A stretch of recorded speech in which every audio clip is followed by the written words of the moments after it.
TC కేంద్ర ఉపాధ్యక్షులు అదేవిధంగా శ్రీరాంపూర్ ఉపాధ్యక్షులు జట్టి శంకర్రావు గారు, అదేవిధంగా టీబీజీకేఎస్ కేంద్ర నాయకులు పానుగంటి సత్తయ్య గారు, ఐఎఫ్టియు రాష్ట్ర నాయకులు కాంతయ్య గారు, శ్రీరాంపూర్ ఏరియా వర్క్షాప్ కార్మిక సోదరులు, సూపర్వైజర్లు, అదేవిధంగా మహిళా కార్మికులు అందరికీ నమస్కారం.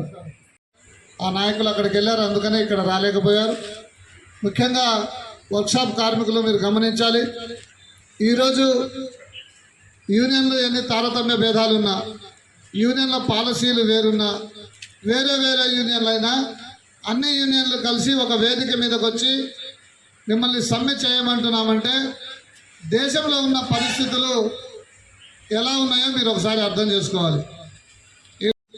స్వాతంత్రం రాకముందు బ్రిటిష్ వాళ్ళు ఉన్నప్పటి నుంచి అనేక పోరాటాలు చేసి ఈ దేశంలో కార్మికులకు సంబంధించిన చాలా హక్కులు సాధించుకున్నాయి.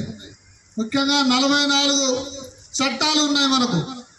ఆ 44 చట్టాలని కుదించి ఈ నరేంద్ర మోడీ ప్రభుత్వం 4 కోట్లుగా చేసి దాన్ని ప్రవేశపెట్టాలని ప్రయత్నం చేస్తుంది. దానికోసం పార్లమెంటులో ఇప్పటికే బిల్ అయిపోయింది.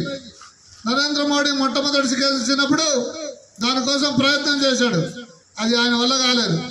రెండోసారి గెలిచినప్పుడు పార్లమెంటులో ఆయనకి బలం ఉంది కాబట్టి ఈ చట్టాన్ని ఇంప్లిమెంట్ చేయడానికి పార్లమెంట్లో పెట్టి ఆమోదింపజేసుకున్నాడు.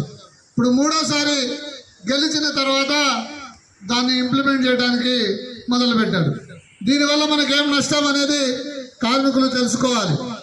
ఈ చట్టాలు ఐక్యత, కార్మిక సంఘాల ఐక్యత, దేశవ్యాప్త సమ్మెను జయప్రదం చేద్దాం. దేశవ్యాప్త సమ్మెను జయప్రదం చేద్దాం. దేశవ్యాప్త సమ్మెను